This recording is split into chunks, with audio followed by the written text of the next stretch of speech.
In the chapter Metal and Non-Metals, we are studying about the chemical properties of metals.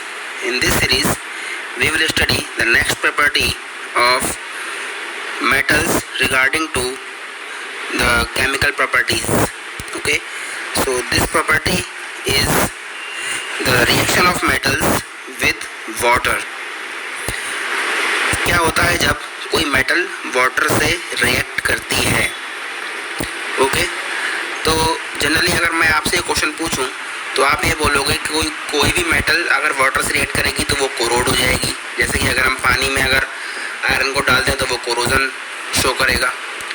वो बात ठीक है, लेकिन यहाँ पे हम वाटर से जो मेटल्स की रिएक्टिविटी पढ़ेंगे उसको हम किस वे में पढ़ेंगे ये मैं आपको पहले ही बता चुका हूँ। इसको हम वाटर की से रिएक्शन को मेटल्स की हम पढ़ेंगे रिएक्टिविटी ट्रेंड्स ऑफ मेटल के बेसिस पर, कि how the metals react with water on the basis of their activity or reactivity in the reactivity series.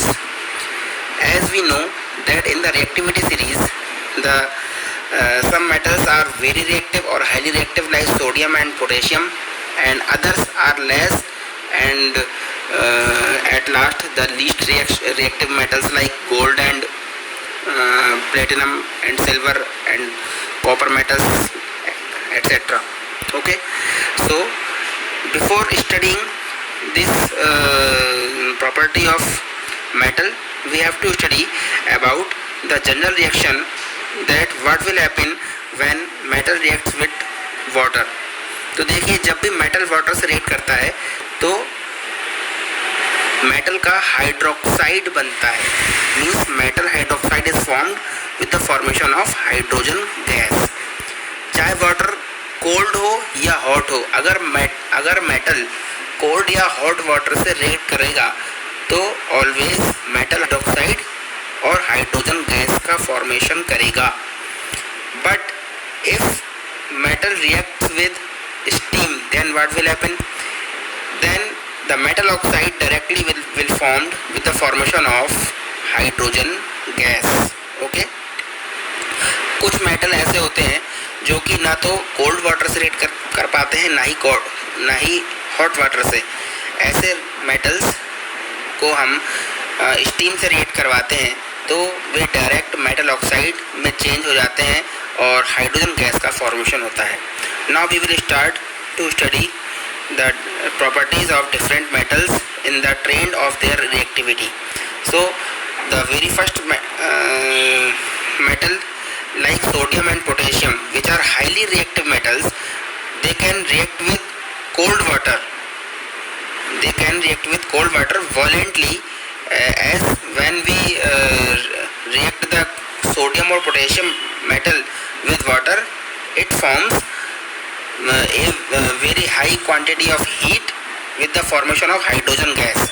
जिसकी वजह से क्या होता है कि हीट की वजह से हाइड्रोजन गैस फायर कैच कर लेती है और ये मेटल पानी में डालने पर ये जल जाती हैं।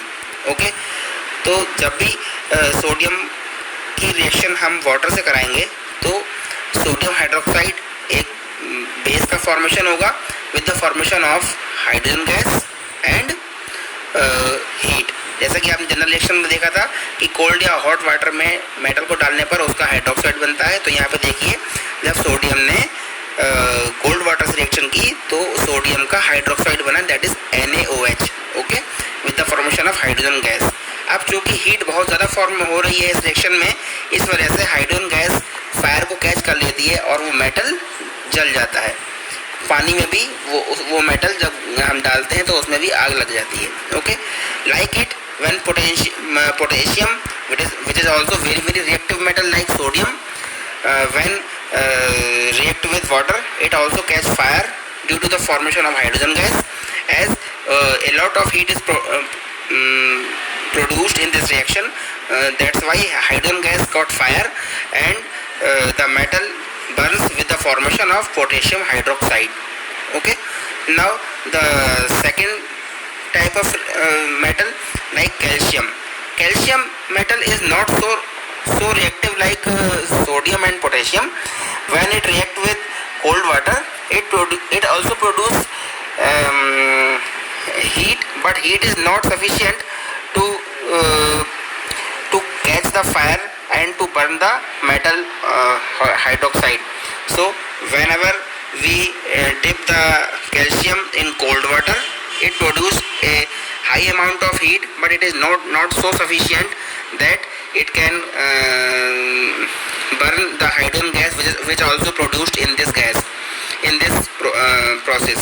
So जब भी हम कैल्शियम की रिएक्शन कोल्ड वाटर से कराते हैं तो कैल्शियम हाइड्रोक्साइड बनता है with the formation of hydrogen gas, लेकिन इसमें हीट जो निकलती है वो इतनी ज़्यादा नहीं होती जिससे कि हाइड्रोजन गैस फायर को कैच कर सके.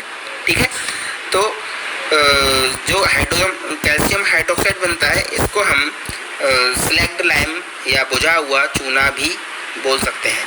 Okay, now we will study about the behavior of other metals which are less reactive than this all metal.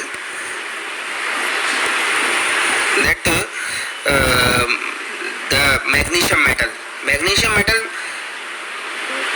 will not react with cold water because it is less reactive than the previous metals like sodium, potassium and calcium. So when it react with the hot water, then it will form the magnesium hydroxide, which is its hydroxide in the form of a base. Okay, so with the formation of hydrogen gas, when magnesium react with water, it forms the magnesium hydroxide with the formation of hydrogen gas. But what will happen when magnesium react with steam? Magnesium जैसी metal जो कि calcium से थोड़ी ही कम reactive है, जब steam से react कराते हैं तो वो डायरेक्टली मैग्नीशियम ऑक्साइड का फॉर्मेशन कर लेती है. It is an important reaction from exam point of view कि क्या होता है जब what happens when magnesium reacts with steam. Okay, so then in that case you will write this lower reaction given in the special notes. Now the special note is given in this page that the metals like aluminium, zinc, iron does not react with either cold or hot water. तो metals जैसा कि aluminium, zinc या iron हो गई, ये चूँकि और ज़्यादा लेस रिएक्टिव होती हैं तो ये ना तो कोल्ड वाटर से रिएक्ट करती हैं और ना ही हॉट वाटर से. ऐसे हम कैसे इसकी रिएक्शन को शो करेंगे? इस केस में इन मेटल्स को हम वाटर की स्टीम या वाटर वेपर से रिएक्ट कराएंगे and in that case directly the oxide of metal will form with the formation of hydrogen gas. तो अगर हम पहली रिएक्शन देखें यहाँ पे एल्यूमिनियम मेटल को अगर हम स्टीम से रिएक्ट कराते हैं तो हमें क्या मिलता है? Aluminium oxide, which is the oxide of aluminium with the formation of hydrogen gas, and no heat is evolved in this reaction. What will happen when zinc react with the steam? It also form its oxide in the form of zinc oxide with the formation of hydrogen gas. And what will happen when iron will react with the steam? ध्यान रखें कि iron जब cool होता है तो वो directly steam से react नहीं करता, बट जब इसको हम रेड हॉट होने तक गर्म कर देते हैं, okay, when iron is heated till being red hot, it will react with steam to form its second third oxide. Second third oxide means iron will found in this oxide in the oxidation state, second and third both, which is the combination of ferrous and ferric oxide both. Okay, so whenever iron will react with the steam in its red hot situation, then it will form the iron second third oxide with the formation of hydrogen gas. Now class, we will study very important figure regarding to your board exams, क्योंकि इस बार 2020 में ये figure directly पूछ ली गई थी, इसलिए मैंने इसको स्पेशली आपके इन नोट्स में शामिल किया है कि क्वेश्चन ये आया था कि एक फिगर इस तरीके से बनाइए जिसमें किसी मेटल की रिएक्शन स्टीम से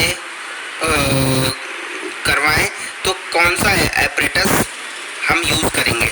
ओके, तो इसके लिए बच्चों ने जिन्होंने पढ़ा था उन्होंने बहुत अच्छा फिगर बनाया था, बट जनरली हम इस फिगर पे ध्यान नहीं देते हैं। ये बहुत इंपॉर्टेंट डायग्राम है। देखिए, जब भी हम metals like Mg, Al, Zn और Fe, ये हमेशा किससे रिएक्ट करती हैं? ये हमेशा स्टीम से रिएक्ट करती हैं। जब भी हम इनकी रिएक्शन स्टीम से करवाएंगे तो हम इन मेटल्स को इस तरीके से टेस्ट ट्यूब में एपरेटस में इस तरीके से रखेंगे कि सबसे नीचे हम ग्लास वूल क्या होता है? ये ग्लास यानी हम लोग कॉमन जो कांच होता है इसका वूल, इसको बहुत बारीक हम वूल की फॉर्म में इसको आता है ये, तो इसको विद वाटर हम सबसे नीचे की लेयर पे एक टेस्ट ट्यूब में सेट कर देते हैं यहाँ पे। इसके बाद जो भी मेटल हमें चाहिए होती है उसको हम दूसरे प्लेस पर यहाँ रख देते हैं और इस तरीके से 2 बर्नर को यहाँ पे सेट कर देते हैं। ओके, और यहाँ से इस टेस्ट ट्यूब का फर्स्ट टेस्ट ट्यूब को हम कॉर्क के द्वारा बंद करके यहाँ से एक ट्यूब को लेते हैं और जिसको हम इस तरीके से एक अरेंजमेंट जिसमें कि वाटर एक टब में भरा हुआ है और ऊपर एक गैस सिलेंडर रखा हुआ है, इसमें हम इस तरीके से फिट कर देते हैं। whenever the test tube is heated, then the water present in the glass wool will turn to its